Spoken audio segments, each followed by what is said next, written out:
What is up, investors? Today I'm going to go ahead and take you to a house where I'm going to be doing a cosmetic renovation. Keep in mind, I haven't actually bought this house yet, but I'm going to be meeting with two of my partners. Austin, who's the realtor on my team. He is the essentially owner of the Blue Key team. You see him a lot on the channel. And then also another friend of mine, Antonio, whom is just new and beginning real estate as well. So we're going to be going through this house, and I'm going to show you what I'm looking for and why I think this property is a good deal. It's actually only been on the market about 4 days, would be technically today, and I think it's going to be off the market at maybe max in another 2. So let's go ahead and check it out.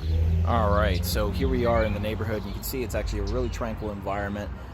Everyone has kind of like a yard, and it's standard row homes here in Baltimore City. You have even the other side, and actually a little nice hedge. So this area is in the northern Baltimore area. It's actually a really nice location.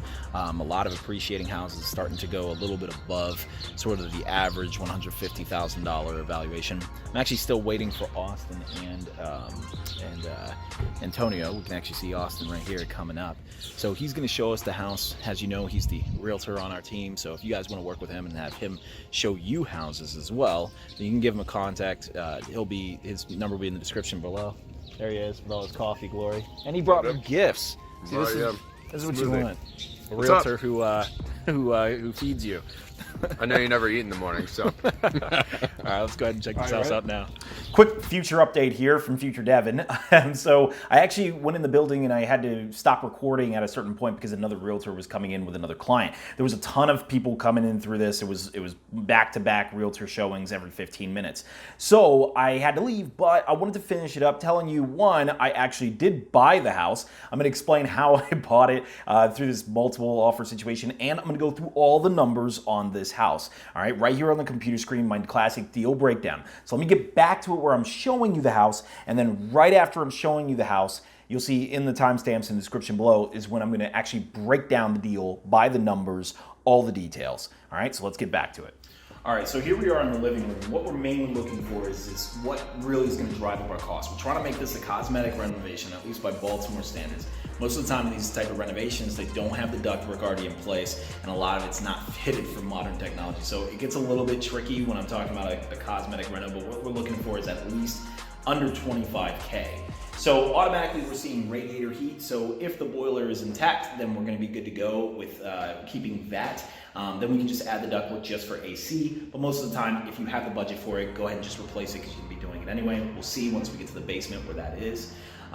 Ultimately, all the ceiling fans, you have the kitchen here. We're going to be talking a little bit. Austin's going to talk about how he wants to open this up to make an actual island here, and that's mostly for the comps. All right, by having that open concept, you actually have that wow factor for your comps. It helps you get the ARV that we want. Now, what we're looking for here is a 160 ARV, and based on the neighborhood, we can get that. So we do need to make it a little bit more impressive for the appraisers, so that way we can ensure we grab that ARV. That's the reason, by the way, we're adding the AC, even if we keep this radiator system. By having the AC, you actually match the comps of other houses in the area that also have AC. If other houses in the area did not have AC, then we probably wouldn't need to add it. But unfortunately, in this neighborhood, that is definitely the case. So we're gonna be going into the kitchen here, and right here, if we make this into an island, we will have to replace all of the cabinets, be adding a few outlets. We'll be talking about that a little bit later on. All right, so now we're gonna go ahead and go into the basement here, and it's gonna be probably a little bit darker, but I think we can go ahead and make this work. All right, so in the basement, we actually have this full kind of kitchen setup and all that. Now, a lot of this we're probably not necessarily gonna wanna keep, but also we gotta be careful when we actually demo because we don't cause ourselves too much work. So this tile is most likely asbestos, easy. Just cover it up, vinyl planking all throughout. It'll make it waterproof anyway, so hey, perfect, it works. Also, one thing we'll note here, you'll see this concrete here on the edge. You're gonna notice it goes toward a sump pump. That's awesome. That means they already made this waterproof for us. They made it where they waterproof the basement. We don't even have to worry about that, so that is excellent. Also, looking at outlets. They've got outlets throughout the room. That's really extremely helpful because now if we want to, we can make this into a bedroom, and it wouldn't be really hard to do that. Now, honestly, it's not too hard anyway. You can run the electrical lines from the panel. It's gonna be in the basement anyway. But this is already fit for us, so perfect. Less labor charges, we're good to go. We also probably wanna finish a little bit of this with drywall. that'll be easy enough. We're noticing a washer and dryer. That's great. What that means is it gives us water lines if we want to add a bathroom. But even better, we already see, hey, there's a bathroom right here anyway. So with there already being a bathroom, we can turn this into a full bath potentially, maybe move some things around here. And then we have a bedroom over there that turns this into a 4-bed, 2-bath from the original 3-bed, 1-bath. And that allows us once again to get the stronger comps. All right, so here we're gonna go ahead and look in the actual utility room. So first thing we're looking at is the panel. Now it's always hard to tell, but from the gauge of the wiring, usually you can tell it's all right, a 50 amp panel. You can actually also tell a little bit, you can get a little bit of a clue by the fact that there's so few circuit breakers, but you can have an electrician let you know for sure. This thing that you see here is actually a generator. We think that it was only placed here mostly because the person who lived here was older, so this probably is like an estate sale. Mostly just keep everything on and going, so that way, someone older wouldn't be in trouble. Here is an oil tank that we don't need. We could get rid of it, but it's honestly out of the way. And actually another great sign, there, boom, another sump pump. So they've waterproofed the entire other side of this house. That is awesome for us, saves us a ton of money on waterproofing needs. Then we look at this water heater. This water heater, actually, we noticed they installed it in 06. I'm sorry that everything's backward for you, but it's September 11th, 2006 is when they installed, so that's gotta go. It's a gas water heater. You can tell mostly because here we go. You have the gas line right there with the hot and cold lines. You can see where the gas is being fed into it. And also we have a gas boiler system. Once again, you can tell because the gas line being fed directly into it. And so great, all right. So this boiler is actually pretty new. Austin was in here earlier and assessed it. And it's new enough where we can save some money. What we can do is run some ductwork as if we're gonna be installing the furnace later on anyway. And then we add an AC unit in the back and we know, hey, whenever that boiler system fails, we can add the furnace. Some of you might be asking, okay, well, why not just add the furnace anyway, get rid of that old boiler system? Well, actually, funny enough, boiler systems are actually more efficient than ductwork. They're actually much better for your tenants as far as getting the heat in and all that, and as far as like being more, just overall better feel. They heat the house more evenly. They're actually a little bit less dirty since they're not shooting air all over the house. So you might wonder, okay, well, why do people run modern duct systems? Well, there's a lot for that reason, but I actually go into it in one of my videos where I talk to an HVAC contractor, so you can go ahead and check that out on the channel. But I'll always be talking to contractors and explaining, okay, why is it that we do renovations in a specific way? For now, let's go ahead and go up to the bedrooms. All right, so that was exciting. I managed to actually pick up this deal. We didn't unfortunately get to buy it for the $77,000 number. We actually had to buy it for a little bit more than that, and I'm gonna explain why. I'm gonna break down the numbers, all right? I'm gonna show you here on the computer screen about what we plan to do with this house, all right? But we had to make an offer all cash the same exact day, so no lender. I'm gonna talk to you about how exactly I did that. All right, so let's get into this. Let's go on the computer. All right. So this is my deal breakdown spreadsheet. If you are new to this channel, then you may not know about this spreadsheet. You're gonna see all these numbers, okay? Don't worry about all these numbers. The only ones you gotta worry about are these in the yellow right here. These are the numbers gonna change. These are just showing what the results are of these numbers here. So this is all we're really worried about. Okay, so for any of you new to the channel, if you actually want a copy of this spreadsheet, we actually do sell it and we keep it updated so you get all future copies of this spreadsheet. And essentially my mentor created it and he just, he charges $40. So if you're interested in that, like I said, it does come with all the updates. So we go into this and you're gonna notice here at the bottom of the tabs, we have a turnkey analysis spreadsheet and a flip analysis spreadsheet. So in this case, we're only going to be looking at the BRRR analysis because I intend to cash out refinance on this house. So let's first off start by, let's try to make this actually a little bit smaller here. All right, so here zoomed in, unfortunately there's usually a little icon down here and I can't do that, so I just had to go up here and zoom it in. But so let's go ahead and talk about the price of this home and everything that we need to fill out, all right? So we're gonna break this deal down. It was $77,000 purchase price. And we estimated by what you saw in there, it was a renovation cost of about $25,000. All right, we walked through the house and we decided, okay, what we're going to do is we're going to run a new ductwork system, and that's going to cost us $5,000 because we're actually going to keep the boiler system since it's pretty new. So it actually probably costs less than $5,000, honestly, because we're not doing a furnace. And then we're going to just pretty much add a new bedroom and a bathroom in that basement that you saw. So it'll become from 3-bed, 1-bath to a 4-bed, 2-bath. And that should give us the comps that we need to work with. So speaking of comps, the essential part of the BRRRR strategy is to know how much is this property going to be worth at the end of it. I figure on the low end, it should go for about $165 in a renovated condition, but my realtor actually does believe it could get as high as $175 and maybe $180, depending on the job that we do, especially if we convert it to 4-bed, 2-bath. So the big question is, how did we find that? Let me show you. So essentially, the number one way I would recommend to find the ARV here, the after repair value, is to look at the comps from that your realtor sent you, all right? So Austin Carroll is my realtor. I am not a realtor just yet. And we bought this property here in this area, all right? It's this larger area.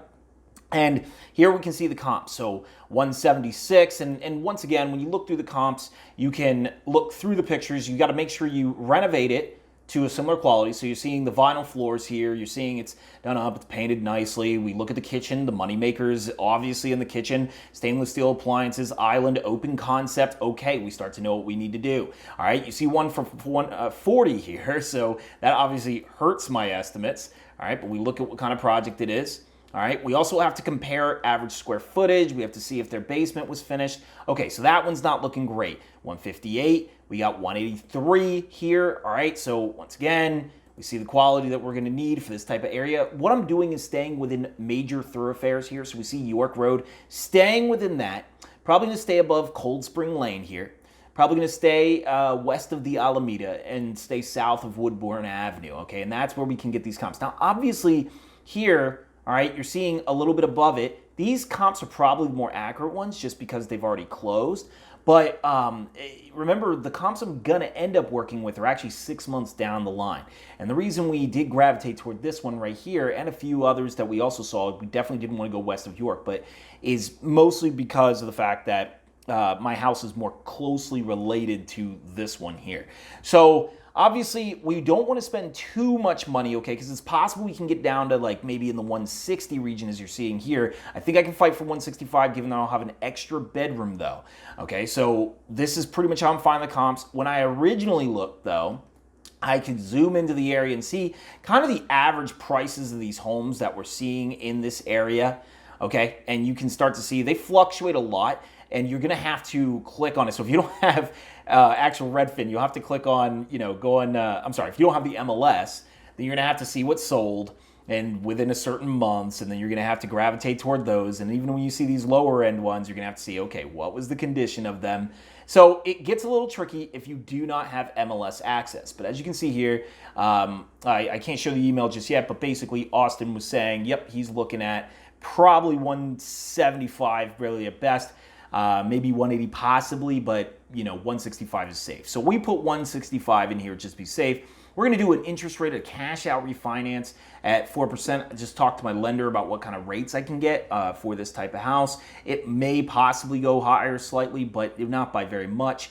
And remember guys, if you're remembering the interest rates right now are lower than 4%, because we're doing a cash out refinance, it's going to be a little higher because you're doing a cash out. So just remember this is higher than the owner-occupied loans that many of you might be used to. So looking at this again, I can cash out 25% of a single family home, okay? So, or 75%. So what that means is a bank will give me 75% of my ARV, all right? And I'm going to show you how I calculate that. So we're going here in our calculators, set 65,000. When I go to refinance, the bank is going to give me 75% of that. All right, so that's how much money they're going to give me. So if I minus my purchase price of 77,000, okay, minus 5,000 for some closing costs, then roughly you could say this is my reno budget. All right, because up to that number that I showed you earlier, that's what the bank's going to give back. My breakdown sheet will calculate this for you, showing you the loan amount that they're going to give you. All right, so that's how you know, okay, we're staying reasonably within budget, because obviously there's going to be a few other costs there, but about 40 grand we have, you know, within our budget. So we know we're going to do a 30-year mortgage. 75% of the loan value is going to be given back to us. Okay, we're going to factor in a vacancy factor of 10%, but honestly, single-family home can go lower than that just because they don't tend to leave. $77,000 tax assessed value. Where am I getting that from? Well, we go into SDAT, that is the State Department of Assessment and Taxation. I look up the home, and right here, this number, total, all right, this number right here, value of the home. Remember, you got the land, the value of the land, you have the value of the improvements on the land, make up the value of the home as per the tax assessor, and boom, that's how we get this number right here.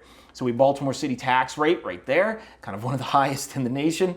So property management fee, I'm doing it myself, not going to be hiring anyone. Remember, we're going to be renovating the home, so we can calculate in lower maintenance, probably about $100 a month. These are yearly calculations. So $100 a month for the insurance. This is a, you know, average size home in Baltimore, pretty easy to predict. I'm only paying for water, utilities paying for everything else. The tenant is paying for all the other utilities. And CapEx, once again, we're doing everything here. And honestly, this home actually had an old homeowner in it. So we can reasonably expect most of this was actually taken care of. Just by the way we were seeing the home, a lot of it is taken care of, but we are going to be renovating some of these things, and we do know they'll last quite a while. So, you know, this is for lead renewals and all that, and then the expected rents we expect to receive. For a single-family home in this area, we calculated $1,550. Where did I get that from? So, $1,550, remember we're staying to the right of York Road, and we want to stay north of Cold Spring. Why these thoroughfares? These are major highways. They tend to divide up areas pretty heavily. So over here, you're going to see the values rise a lot. And if you go off of that, then you're going to really mess up. So you want to try to stay within these boundaries. Okay, if you can, don't even go above Woodbourne if you can. So let's go ahead and look in this area. What do we got? All right, we have a 3-bed, 1-bath, $1,400. 3-bed, 1-bath, $1,400. 3-bed, 2-bath, $1,500. Okay, and what do we got here? 3-bed, 1-bath for $16,000 actually. So we see what the market's kind of going for. Well, we're gonna have a newly renovated house. We could probably get, you know, $1,550. Now, in actuality, we're gonna get a lot more than $1,550. All right, so this is a normal rental analysis of a market tenant. But we're actually going to a program, a housing voucher program, where they're actually going to pay $1,781 a month. I know, weird random number, but $1,781. So this program is going to pay about $1,500 of it for the tenant, and the tenant's responsible for the rest of it.